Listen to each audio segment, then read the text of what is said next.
dama lay ñaan dama lay yalwaan wax ji moom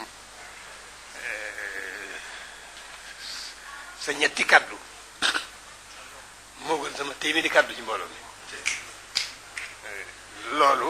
dama ko gëm te doyloo ko kon moom samay wax du bari ci yow rek la jëm mooy suñu borom moom lépp bari la lool du jeexal dara liggéey bi yaatu lool nit ñi li ñuy bari kenn ku ne dafa am nu mane waaw loolu moo tax ma xam sama bopp bu ma sañoon man laa féete fépp ndax loolu mooy sama yéene ci yow bu ma sañoon sama fépp maa la fay féete loolu mooy sama yéene mooy sama pastéef loolu nag ba ma ko boolee nag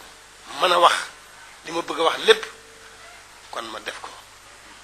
dama xam sama bopp moo tax la ma ñoroon ba nga toogee laa ko waxoon muy dëgg ci man te coow rek lay bii loolu itam ni ma ko yéenee sama bopp soobu ci yoon woowu yoon ni laa ko yéene ñépp moo saa yoon ñépp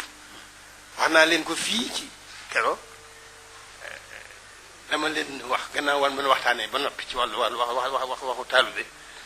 dama leen ne ki nga xam ne moom la yàlla dogal mu ne ci son kanam di pàggute fu Sëriñ Tuubaa dama leen ne il faut nu sàmm ko foofu la dëgg bi tàmbalee il faut nu ñoŋal ko il faut nu wéy ci ndigalam ndax loolu mooy tax mbooloo mi sàmm bu dul loolu rek mbooloo mi du sàmm te kon ay am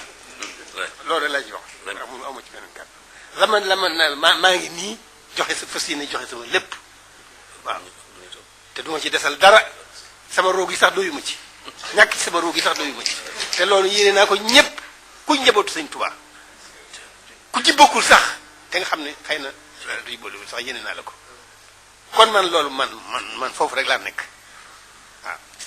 Mbàkke bu fekkoon ne mënoon na maa wax nag jaral na ma wax fii ba jant sox lu jëm ci yow lu jëm ci sa njaboot gii nga xam ne waxtu wu ne dañoo war a gën a nasu nas bi gën a dëgër mbooloo mi gën a yemb ñépp jóg jëm ci soobu ci fa seeni liggéey seen tubaab yàlla tax loolu man muy sama mbir bu ma sañoon nag lépp loo bëgg ci man ndax xam naa sa yéene ci man dara desu ci sa doyloo ci man dara desu ci waaw loolu kon bu ma sañoon mën laa féete fépp waaw bu ma ko mënoon noonu lay def waaye la ma mën nag la ma yàlla mën loo nag duma ca desal dara naa ko jëfe ba mu jeex tàkk